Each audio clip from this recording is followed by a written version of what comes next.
O número 1 era um garoto. Tudo começava com os garotos e isso parecia ser o natural, o certo.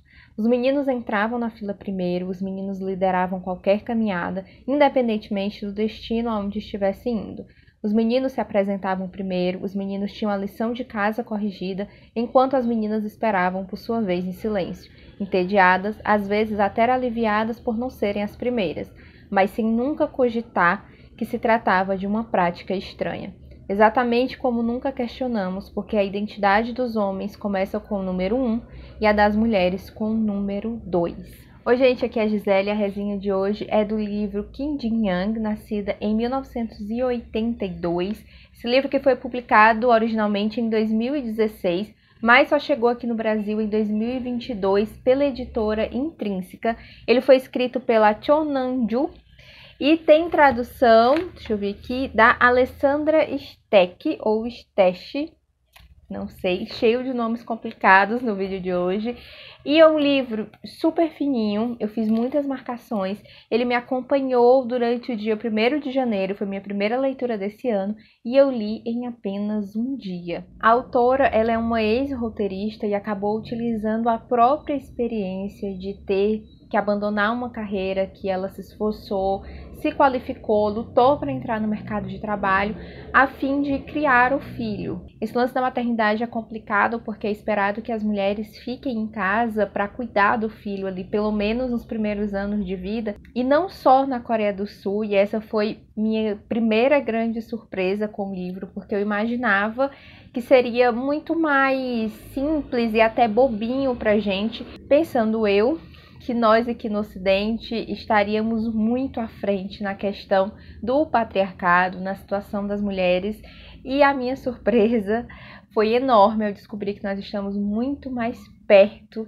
dessas mulheres que vivem em uma sociedade extremamente machista, muito mais do que aqui até, mas os problemas que elas enfrentam ainda são muito parecidos com os nossos. E esse livro, apesar de ter sido lançado há um bom tempo fora, ele começou a fazer muito sucesso após um integrante do grupo Blackpink, que é um grupo de K-pop, a integrante acho que é a Jisoo, eu não acompanho muito bem, mas pelo que eu vi foi ela.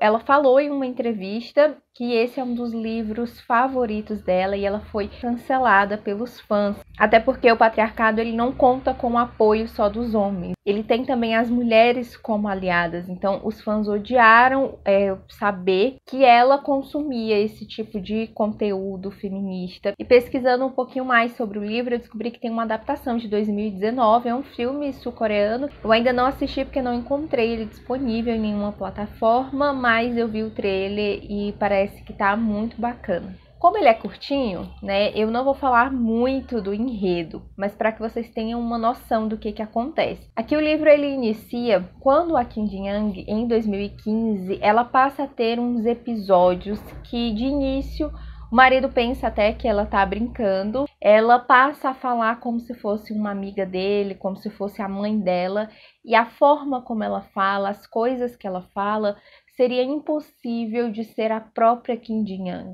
E principalmente nessa cena em que ela encarna essa amiga do marido, ele percebe que tem algo ali de muito esquisito acontecendo, porque ela fala sobre acontecimentos que só ele e essa amiga sabiam. Não tem como a esposa dele saber. E quando passa o tempo, que ela volta ao normal, ela não lembra de nada que aconteceu, mas o marido sugere que ela comece a fazer terapia, porque tem algo ali de errado com a esposa dele. E aí nesse ponto a gente começa a entrar nos demais capítulos. A gente começa com outono de 2015 e a gente vai para a infância. Vamos conhecer como que foi ela junto com a irmã, com o irmão, como que era a dinâmica na casa. Depois a gente vai para a adolescência, o início da vida adulta e o casamento. Quando a gente está na parte da infância, nós temos também muito da situação dos pais dela e conhecer a mãe dela. Eu achei extremamente genial a autora trazer, porque é a vivência de uma outra mulher, de uma outra geração,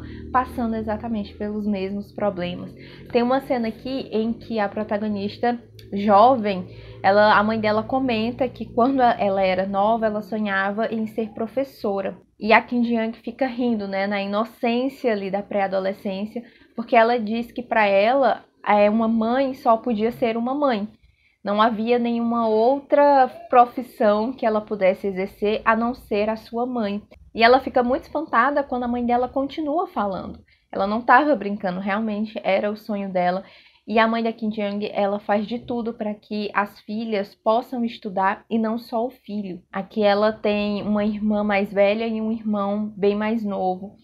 E a mãe dela quer garantir que elas não passem pelo que ela passou, pela privação de educação, porque na época dela só era pago os estudos dos homens e as mulheres, ela e a irmã dela, né? No caso, a mãe e a tia da Kim Ji-young, elas tiveram que trabalhar em fábricas para poder bancar os estudos dos irmãos, mas a vez delas de estudar nunca chegou. E ela tenta garantir que as filhas não passem por isso, então as duas vão para a faculdade, elas têm a oportunidade de estudar, de trabalhar. Daí a gente vai para a adolescência, chega no início da vida adulta, e a Kim Ji-young se vê nessa situação de estar grávida, de não querer sair do trabalho, mas não ter condições de bancar uma babá, não ser viável para ela e para o marido. Então ela acaba ficando em casa, vai cuidar do filho, ela tenta desenvolver ali alguma atividade, ela fica muito frustrada ao ouvir a opinião das outras pessoas sobre as mães, né, de achar que as mães vivem uma vida muito boa porque elas não precisam trabalhar, elas só ficam em casa cuidando do filho como se isso não fosse trabalho. E o enredo, né, ele encerra em 2016, que é um capítulo narrado pelo psiquiatra da Kim Ji-young. Ele fala um pouco dela, mas fala também sobre a vida dele, e eu achei simplesmente sensacional a última frase do livro, que é quando a gente bate o martelo e constata que ele, apesar de tratar, né, de doenças sociais, de doenças psicológicas, de trabalhar com o público,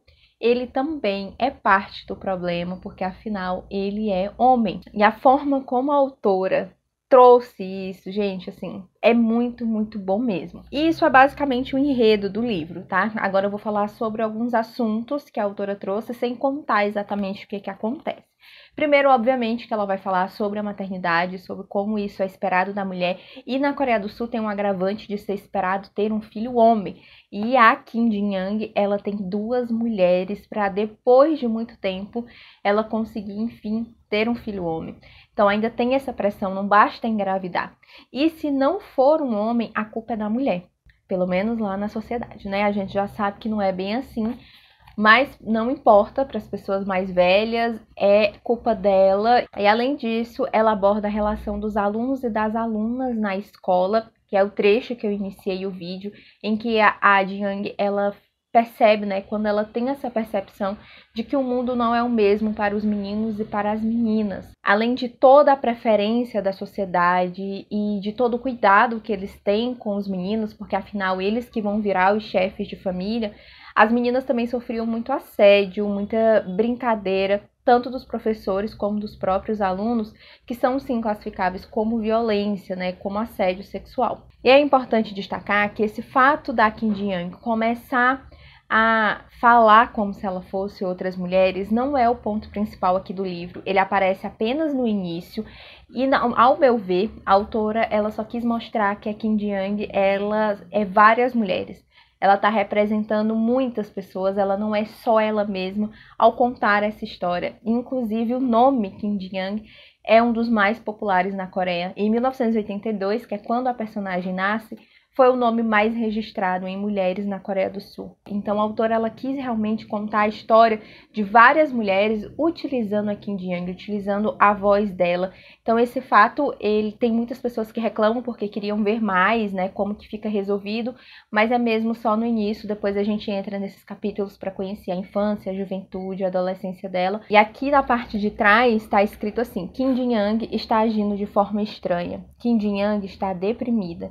Kim Ji-young está irritada. Kim Ji-young é uma mulher. Kim Ji-young é todas as mulheres. E é exatamente isso. Tem várias situações de medo, por exemplo, ao descer do ônibus e um homem descer junto com você. O receio de, nossa, será que aqui realmente era o ponto em que ele ia descer? Ou ele vai me seguir até minha casa? Todas essas pequenas violências que a gente sofre no dia a dia.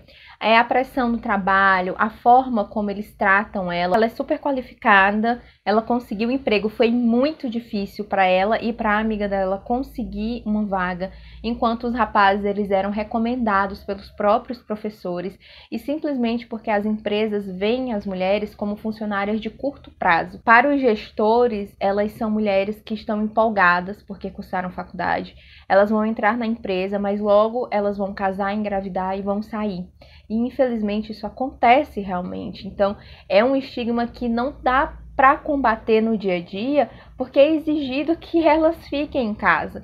Então, mesmo que elas queiram continuar trabalhando, como há o caso de uma mulher que continua, ela é julgada por continuar trabalhando e não criar os filhos. E se ela deixar de trabalhar para criar os filhos, ela também vai ser julgada. E para mostrar como que é difícil o dia a dia, como que é difícil lidar com os homens, né? Para as mulheres lidar com os homens, a autora traz várias situações, como, por exemplo, fotos e vídeos que são feitos em banheiros sem a permissão das mulheres e vazados num ambiente de trabalho, como as empresas acham as mulheres difíceis simplesmente por elas falarem algo que está incomodando, como elas recebem menos do que os homens, e tudo isso é construído em uma narrativa muito fluida. A autora, ela escreve super bem, ela trouxe, né, personagens aqui que dá vontade de você continuar lendo. Tem a relação da Kim Ji-young com os namoradinhos ali, como que ela enxerga eles, como que a relação acontece. Eu gostei muito, muito mesmo. Ele é muito real, é muito triste a gente se deparar com essas situações, perceber que isso continua acontecendo lá e continua acontecendo aqui também, em níveis diferentes. E para fechar aqui, eu queria destacar que tem uma cena que eu achei maravilhosa, em que a irmã da Kim Ji-young, que é a mais velha, ela bate mais de frente com a mãe com relação à preferência que ela tem para com o irmão da Kim Ji-young, né? Ou seja, a mulher que tem a consciência de que as mulheres são deixadas de escanteio, de que ela precisa garantir a educação das filhas, até ela não consegue fugir desse sistema. E ela, a irmã mais velha fala, né, que ela quem sempre cuidou de tudo, ela sempre cuidou da irmã, do irmão, sempre teve responsabilidades, e o irmão agora que está crescido, ele continua sem assumir nada dentro da casa, ele não faz nada. E aí a mãe dela fala, ele ainda é um bebê. E a irmã dela responde, né, que quando ela tinha aquela idade, ela já fazia muita coisa. Aí a mãe dela fala, mas ele é o mais novo. Aí ela, não, você quer dizer que ele é o seu filho homem. E essas situações desconfortáveis, assim, ela acontece muito mais com a irmã da Kim Ji-young. Ela gosta de emitir a opinião dela, ela não se cala, ela sempre foi assim, mais decidida, sabe? Então é isso, gente, eu gostei muito do livro, eu quis trazer essa recomendação em um vídeo especial para ele, para que consiga atingir aí mais pessoas. Ele é realmente muito fácil de ser lido, as situações são explícitas, mas ele não fica chato, sabe? A autora conseguiu trazer dentro de uma narrativa gostosa de ser lida. A gente se revolta, mas a gente quer continuar lendo. Eu espero que você tenha gostado da resenha. Me conta se tu já leu, você já tinha ouvido falar desse livro. Essa é a primeira resenha de 2023. No final de 2022 eu dei uma pausa porque eu senti que a galera não tava muito na vibe desse conteúdo, mas agora a gente volta com tudo. Eu vou deixar aqui um outro vídeo, caso tu queira continuar me assistindo. Se ainda não for inscrito no canal, tá? Se inscreve para que tu possa receber os próximos vídeos. E é isso, gente. Até mais!